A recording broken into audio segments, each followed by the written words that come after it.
Picture this, it's the opening night of Charlotte's Web in the 2nd grade, and I'm playing Fern. I've got my overalls, I've got my boots, the only thing left that I need is her 2 iconic braids. And who's left in charge of my hair? None other than my dad, with absolutely 0 braiding skills. Now, let's just say I went on in a ponytail that night, and I don't want that to happen to any of you. So today, I'm going to teach you how to do the perfect French braid. Now that just takes 3 easy steps. The first is knowing how to do a traditional braid. The second is keeping your sections even. And the third is keeping tension on your hair at all times. Now this is a skill that is super simple and you can pick up in as quickly as just 1 day, but it's a skill that can come in handy in so many different situations, whether you're braiding your teammates' hair, your daughters, your sisters, even yourself. That's why I learned how to braid, but even if you don't have long hair like mine, it's still a skill that you can use in your everyday life. The first step you need to know is learning how to do the traditional braid.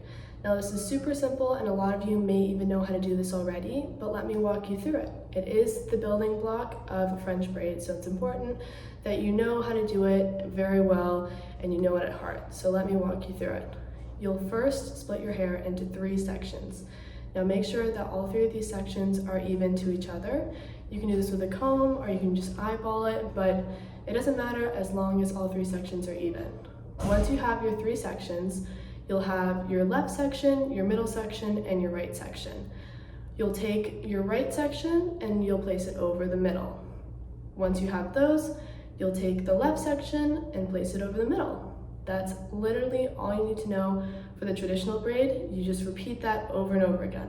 So right over middle, left over middle, right over middle, left over middle.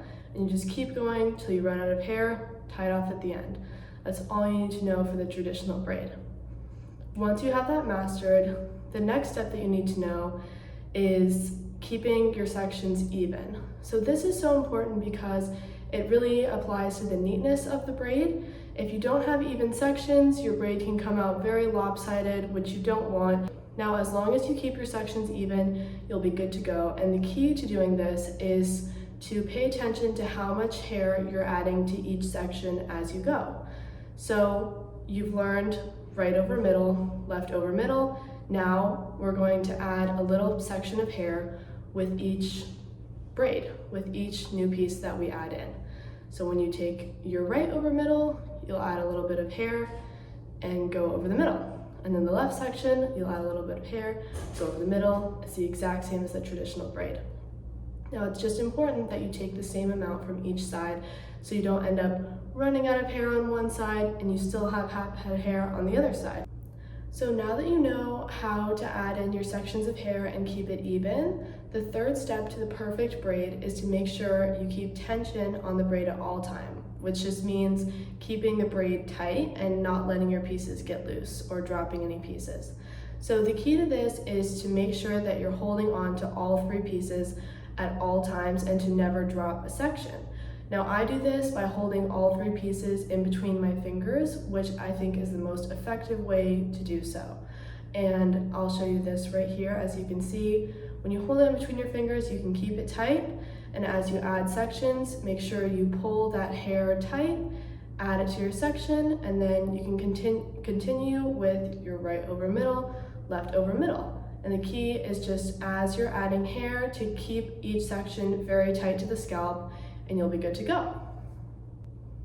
Some people prefer looser French braids and some people prefer tighter French braids. For a neater looking braid, you're gonna wanna keep that tight braid, keep that tension, make sure that those braids are tight together.